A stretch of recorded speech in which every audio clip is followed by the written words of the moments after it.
Hello दोस्तों, भौतिकी की इस कक्षा में आप सभी का स्वागत है। दोस्तों, आज के इस वीडियो में हम अध्याय 2 स्थिर वैद्युत विभव तथा धारिता का 7वां भाग समझेंगे।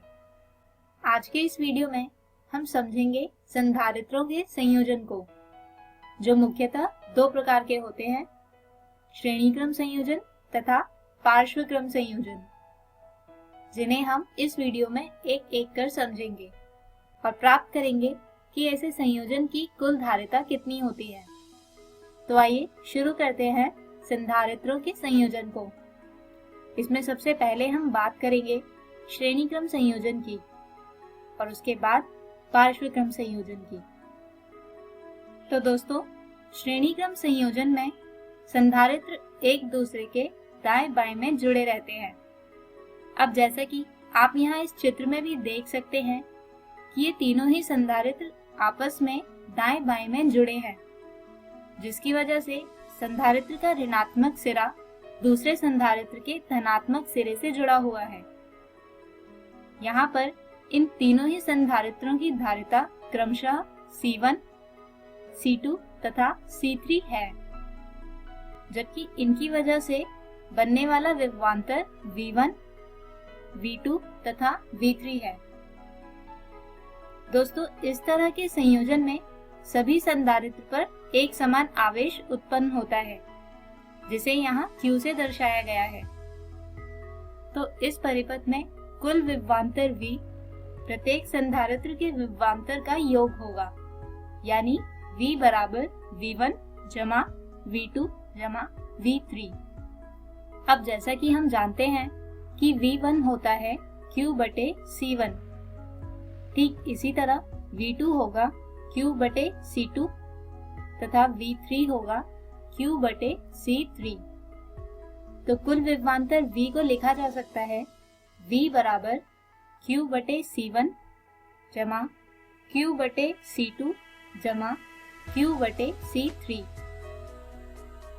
दोस्तों, इस समीकरण के दाएं पक्ष में Q को कॉमन निकालकर अगर हम बाएं पक्ष की ओर ले जाएं, तो V बटे Q जो बराबर होता है 1 बटे C के, वो आएगा 1 बटे C1 जमा 1 बटे C2 जमा 1 बटे C3। यानी श्रेणीक्रम संयोजन में सभी संधारित्रों की कुल धारिता होती है 1 बटे C बराबर 1 बटे C1 जमा 1 बटे C2 जमा 1 बटे C3 के। यानी हम इन तीनों संधारित्रों को एक ऐसे संधारित्र से प्रतिस्थापित कर सकते हैं जिसकी धारिता इनकी कुल धारिता के बराबर हो। आइए अब बात करते हैं दूसरे प्रकार के संयोजन की, जो कहा जाता है पार्श्वक्रम या समांतर संयोजन। दोस्तों, इस प्रकार के संयोजन में संधारित्र ऊपर नीचे जुड़े होते हैं, यानी इन सभी संधारित्रों के धनात्मक सिरे एक साथ, जबकि ऋणात्मक सिरे एक साथ जुड़े रहते हैं। अब जैसे यहाँ इस चित्र में इन तीनों ही संधारित्र, जिनकी धारिता क्रमशः C1, C2 तथा C3 है, ऊपर नीचे जुड़े हैं।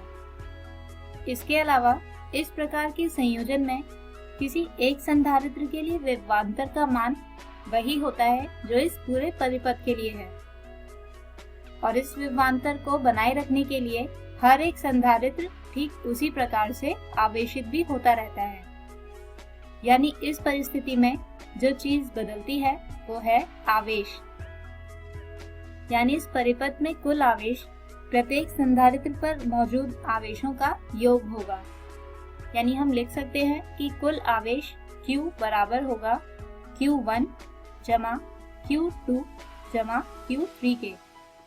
अब जैसा कि हमें पता है कि Q1 बराबर होता है C1 गुणा V के, ठीक इसी प्रकार Q2 बराबर होगा C2 गुणा V और Q3 बराबर होगा C3 गुणा V के। तो यहाँ पर कुल आवेश Q होगा C1V जमा C2V जमा C3V। दोस्तों, यहाँ से V को कॉमन निकालकर और समीकरण के बाएं पक्ष की ओर ले जाने पर Q बटे V जो बराबर होता है C के, वह आता है C1 जमा C2 जमा C3। यानी इस परिस्थिति में भी इन तीनों संधारित्रों को एक ऐसे संधारित्र से प्रतिस्थापित किया जा सकता है जिसकी धारिता इन तीनों संधारित्रों की धारिता का योग होगा। आइए अब आज के इस वीडियो में समझाए गए विषयों पर आधारित एक उदाहरण समझते हैं। प्रश्न है, दो संचकों को जिनकी धारिताएं 5 माइक्रोफैरड और 10 माइक्रोफैरड है, श्रेणी क्रम में जोड़े गए हैं और 10 वोल्ट का विभवांतर संयोजन पर लगा दिया गया है। संचकों पर आवेश का परिमाण निकालें। तो जैसा कि हम जानते हैं कि श्रेणी क्रम संयोजन में कुल धारिता होती है 1/C बराबर 1/C1 जमा 1/C2, जिसे हल करने पर आता है C बराबर C1 गुणा C2 बटे C1 जमा C2।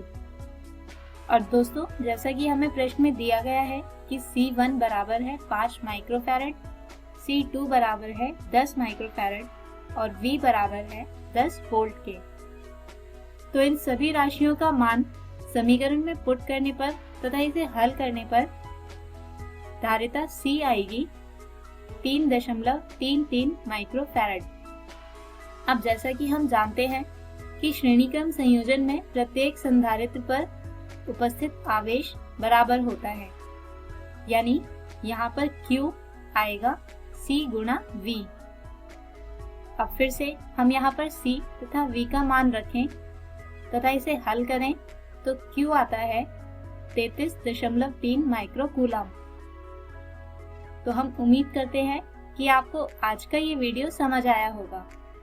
हमारे आज की इस वीडियो में हमने समझा विभिन्न प्रकार के संधारित्रों के संयोजन को, जो थे श्रेणी क्रम संयोजन, और प्राप्त की उसकी कुल धारिता, जबकि दूसरा था पार्श्व क्रम संयोजन जिसकी कुल धारिता थी C1 जमा C2 जमा C3। हमारे अगले वीडियो में हम बात करेंगे इसी अध्याय के अंतिम भाग की, जिसमें हम समझेंगे संधारित्र में संचित ऊर्जा को और वान डे ग्राफ जनित्र को। तब तक के लिए गुड बाय।